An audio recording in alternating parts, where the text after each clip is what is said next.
Сайн уу өртөөчдөө өнөөдөр та бүхэнд Жигтэй Томас нэртэй нэгэн сонирхолтой аимшигын киног товчилж хүргэхээр бэлтлээ. Ингээд шууд киноныхоо товчлол руу орцгоё. Калифорни мужийн нэгэн жижигхэн тайван амгалан хотод манай гол дүрийн баатар Жигтэй Томас нэртэй энгийн хүмүүсийн харж чаддаггүй, хачирхалтай оршихуйнуудыг харж чаддаг юр бусын чадвартай нэг залуу амьдарч байгаагаар кино эхэлнэ. Нэг өдөр түүн дээр Пенни химээх бяцхан охины сүнс ирдэг. Охины сүнс юу ч хэлээгүй тул Томд их хачирхалтай санагдаж араас нь дагах ба охин түүнийг нэгэн машинтай эрэхтэй дээр дагуулan ирнэ. Ингээд охин Томын биед хүрэхэд Том өнөөх машинтай эрэхтэй охиныг алсныг олж харах ба Том ч түүнтэй нүүрэлдэн охиныг алсан талаар нь тулахад байдал бишдсэнийг ойлгосон алуурчин залуу машинаасаа үсрэн бууж тэндээс зүгтаана. Том алуурчны араас хөөж түүнийг барьж аван хэсэг тэмцэлцсний эцэст буулгаж авах бөгөөд удалгүй цагдаа нар ирж алуурчин залууг авч явахаар болох ба цагдаагийн дарга Портер Томтой уулзсан. Тэдний ярианаас Портер үнэн хэрэгтээ Томын хачирхалтай чадварын талаар мэддэг болох нь тодорхой болох ба тэр үүнийг нь хүмүүсээс нууж янз бүрээр халахвчилдаг байжээ. Дараа нь баахан спортын өмсгөл өмссөн нүүргүй хүмүүс гинт гарч ирээд Томыг барьж аван хүчээр байр руу авч явах бөгөөд Томыг тэдэнд өргүүлэн явж байтал гинт хин нэгэн гарч ирээд өнөөх хачирхалтай нүүргүй хүмүүсийг нэг нэгээр нь буудаж алдаг. Ингээд Том орондоо цочин сэрэх бөгөөд азар энэ бүхэн зүүд байсан байж таарна. Том энэ бол ирээдүйд болох ямар нэгэн аюултай үйл явдлыг зөвгөнсөн зүүд болохыг ойлгож, ийм олон хүнийг хэн яагаад алах гэж байгааг ойлгохгүй байдаг. Үүний дараа Том ажилдаа явах бөгөөд тэр нэг хоолны газарт тоогооч хийдэг байв. Томын хоолны газарт цагдаагийн дарга болон Томын найз охин хоёр ч бас хооллохоор ирнэ. Гэтэл удалгүй өөр нэг үл таних эрэгтэй хоолны газарт нь орж ирэх ба Том түүнийг Бодак гэж нэрлэдэг хачирхалтай мангасууд тойрон хүрээлсэн байгааг анзаардаг. Энэхүү Бодак химээх мангасуудыг зөвхөн Том шиг юр бусын чадвартай хүмүүс л харж чаддаг байсан бөгөөд тэд хаана үхэл хагцал байна, үргэлж тэнд овоорч шавдаг байсан байжээ. Нэг ёсондоо тэдгээр мангасууд цугларсан газар ямар нэгэн аюул осол болдог гэсэн үг. Том өөртөөгөө адилхан юр бусын чадвартай нэг залууг таньдаг байсан боловч өнөөх залуугийн биед Бодак орж машины осол гаргаснаар амь насаа алдсан тул тэр Бодакуудыг харсан ч огт хараагүй юм шиг дүр эсгдэг байв. Харин өнөөх үл таних эрийг тойрч бөөгнөрсөн мангасуудын тоо улам бүр нэмэгдсээр байсан тул Том удахгүй өнөөх 90 ойр орчимд ямар нэгэн том хэмжээний аллага юм уу осол гарна гэдгийг ойлгож түүний араас дагахар шийднэ.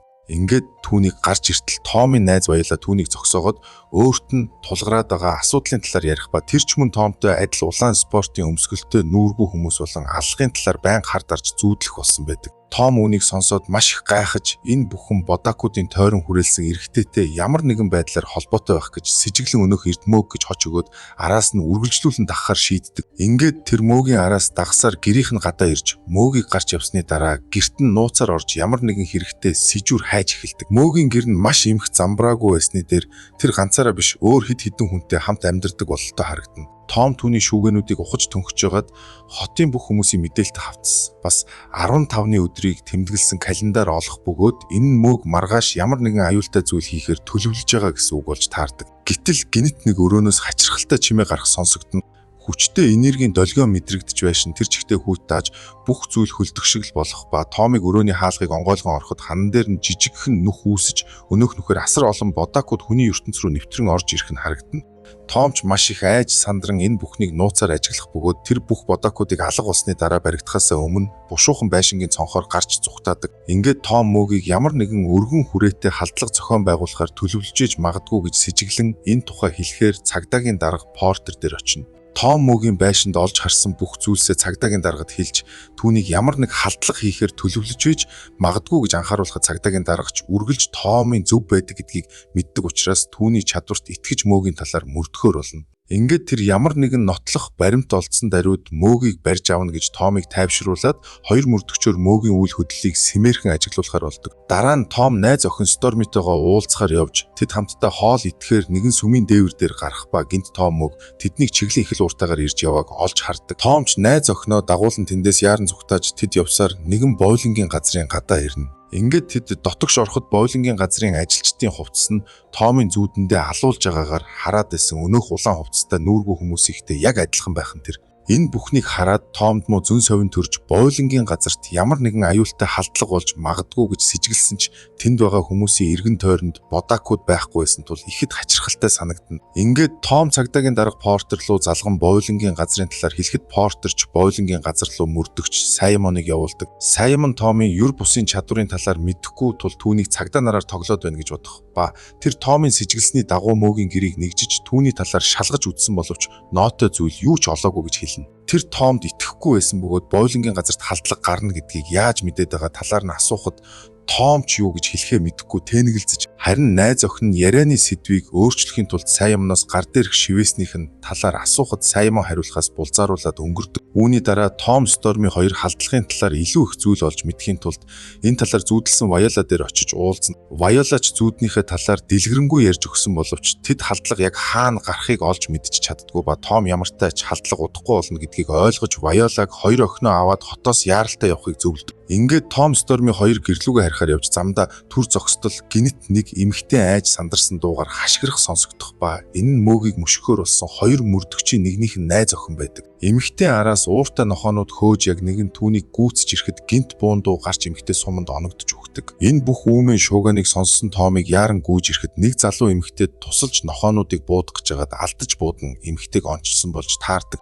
Удалгүй цагдаа нар ч хэргийн газар дээр ирж яг юу болсныг тодруулах ба Том цагдаагийн дарга Портерт шаргал үст эмэгтэй араас хөөжсэн нохоонуудыг мөөгийн гэрт харсан талаараа хэлдэг. Үүнийг сонссон Портер ч цагдаа нарт мөөгийг яаралтай олохыг тушаагаад Том Стормын хоёрыг гэртээ харж амрахыг зөвлөнө. Ингээд Том явхаасаа өмнө цагдаагийн даргад нэг том сахиустай зүйлт өгч заавал зүүгээрэй гэж захидаг. Ингээд Том найз охиноо хүргэж өгчхөөд гэртээ ирээд шалан дээр нь буу байгааг анзаарах бөгөөд тэр угаалгын өрөөнөөсөө мөөгийн цогцсыг олдог. Мөөг амиа алдаад нилээд удсан байдалтай байх ба Том түүнийг сэжиглж цагдаа нарт мэдгдсэн учраас мөөгийн хамсаатнууд нь түүнийг алаад Томыг алуурчин болгож харагдуулахаар гертэн цогцсыг нь зөөж авчирсан бололтой байв. Том мөөгийн цогцсыг дааванд боогоод эзгүүрсэн шоронгийн цогцс шатаах зууханд аваач нуух бөгөөд тэр буцаж явах замдаа хэдэн зуун бодакууд хотоор нэг бөөгнөр нь шавсан байхыг олж харна. Тэр өмнө хизээ ч ийм олон бодакууд нэг доор байгааг харж байгаагүй учраас маргааш хотын бүх иргэдэд аюул учирч болохыг ойлгодог. Энэ зур гэртээ байсан цагдаагийн даргын хаалгыг хэн нэгэн тогшиж түүнийг очиж нээхэд үл таних итгээд хид хідэн удаа буудчаад зүхтаад ингээд Том цагдаагийн дарга эмнэлэгт хүрэгдсэн мэдээг сонсоод яаран эмнэлэг дээр очиход Портерийн эхнэр Томын өгсөн сахиусын ачаар сум азар зүрхэнд нь тусалгүй өнгөрсөн гэж хэлдэг. Дараа нь Том мөөгийн хамсаатнуудын тухай ямар нэгэн сэжүүр олохоор мөөгийн герт буцаж очино. Тэр мөөгийн интернет хайлтыг шалгаж үзээд чөтгөр сатан гэх мэт зүйлсийн талаар хайсныг нь олж мэдэх ба үүнээс гадна тэр нэг ачааны машины зураг гараар хийсэн тесрэх бөмбөгний тухай мэдээлэл олдог. Гинэт Том гал тогооны өрөөнөөс хачирхалтай чимээ гарахыг сонсон шалгаж үзэхээр очино. Улмаар Том хөргөчний хаалгыг болгоомжтойгоор онгойлгож үзэхэд дотор нь бөөн шавжнууд арвалзж явах бөгөөд хүний шүд тасцсан хуруунууд гавлын яс гэх мэт зүйлс байсан тул Том ч маш их цочирдон цагдаад дуудлага өгдөг. Ингээд Томыг хөргөчний хаалгыг хаахад мөөгийн сүнс зогсож байх ба мөөгийн сүнс өшөөгөө авахар Том руу хилэгнэн дайрдаг. Том ч мөөгийн сүнснээс зүхтааж цонхоор үсрэн гарахад удсанчгүй байшин бүхэлдээ дэлбэрдэг. Том мөөгийн сүнсний цээжин хэсэгт ямар нэгэн зүйл байхыг анзаарсан ба яг юу болохыг нь сайн харж чадаагүй тул мөөгийн цогцсыг шалгаж үзэхээр цогцыг үлдээсэн газар руугаа буцаж очино. Улмаар Том мөөгийн цогцсыг шалгаж үзээд цээжин дээр нь мөрдөгч Саймоны шивээстэй адилхан харанхуй ханхуу гэсэн үгсийн товчлолыг шивсэн байгааг олж хардаг. Энэ шивээс сатаныг дахин шүтгэж болохыг нь илэрхийлжсэн бөгөөд үүнээс харахад мөрдөгч Саймон мөөгийн хамтрагч байсан болж таарна. Маргааш өглөө Том найз охинтойгоо очиж уулзаад хотоос яв гэж гуйсан боловч найз охин нь Томыг орхиж хаашаа ч явахгүй гэж татгалзаад ажил руугаа явдаг. Дараа нь Том өөрийнхөө юр бусын чадварыг ашиглан хотын төв дэлгүүр рүү очиход арийнх нь хаалган дээр аль хэдийн цагдаагийн машин зогсож байгаа Томыг дэлгүүр рүү нэвтрэн ороход хяналтын өрөөнд байсан хамгаалагч нарыг хэн нэгэн аль хэдийн алсан байдаг.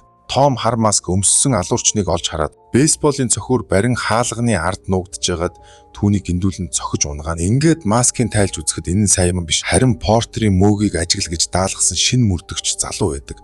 Үнэн хэрэгтээ мөөг хоёулаа биш, харин гуруулаа байсан болж таарах ба Саймон шинэ мөрдөгч залуу хоёулаа түүний хамсаатан байв. Том буу олж аваад их дэлгүүр рүү орох ба тэр найз Вайолаа нь тэнд хүүхдүүдтэйгээ хамт хооллож байгааг олж хараад түүн дээр очиж Вайолаг хүүхдүүдээ аваад эндээс хурдан яв гэж шаардна. Ингээд тэр эргэн тойрноо хараад хамт хооллож байгаа бойлонгийн газрын ажилчид зурагтаар гарч байгаа тэмцээнгээд бүх зүйл Вайолагийн зүйдтэй таарж байгааг анзаардаг. Гинт масктай алуурчин дэлгүүрт байсан хүмүүс рүү гал нээх ба хүмүүс ч айж сандран бужигналдаж гарах хаалга руу гүйцгэнэ. Гэтэл дэлгүүрийн хаалганууд өөрөө хаагдаж хүмүүс гарч чадахгүй гацах бөгөөд алуурчин найз охиных нь ажилдаг зайрмагны дэлгүүр рүү галахыг харсан Том өөрөө алуурчныг зогсоохоор шийддэг. Ингээд тэр гар бууга бариад түүн рүү дайрахаар явтал баахан бодакууд замыг нь хааж Том саад болдог. Эндээс мангаснууд Том тэднийг харж чаддаг гэдгийг мэддэг байсан байж таарах бөгөөд тэд Томыг дэлгүүрт болох халдлагыг зогсоохоос сэргийлэн албаар ганцхан мөөгийн эргэн тойронд л шавж байжээ. Энэ бүхнийг ойлгосон Том арайхийн мангаснуудаас мултран гарч масктай алуурчин дээр гүйж очиод түүнийг буудах бөгөөд улмаар алуурчны маскыг тайлж үзэхэд энэ нь сайн юм биш, харин нохооноос зүгтааж исэн шаргал үстийг буудсан халзан ир байдаг. Ингээд Том үнэн хэрэгтээ алуурчд гуруулаа биш харин дөрвөлээ байсныг ойлгоно. Дараа нь Том найз охиныхоо дэлгүүр дээр очиход азар найз охин лангуй цаанаас эрүүл саруул гарч ирэх ба үүнийг харсан Томч баярлан тайвширна.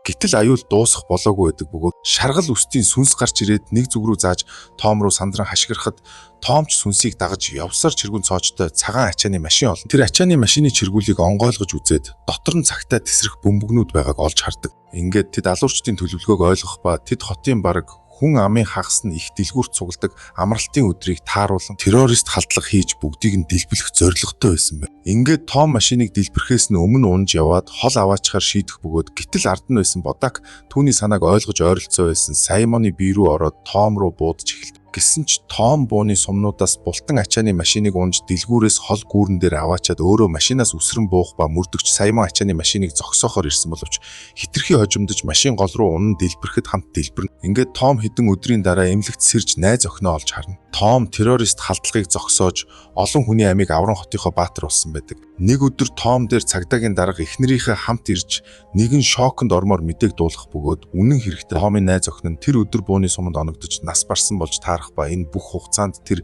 найз охиныхоо сүнстэй хамт байсан байжээ. Ингээд Том гашуун үнэнтэй нүүр тулж найз охиныхоо сүнстэй салах ус хийж байгаагаар кино төгсдөг.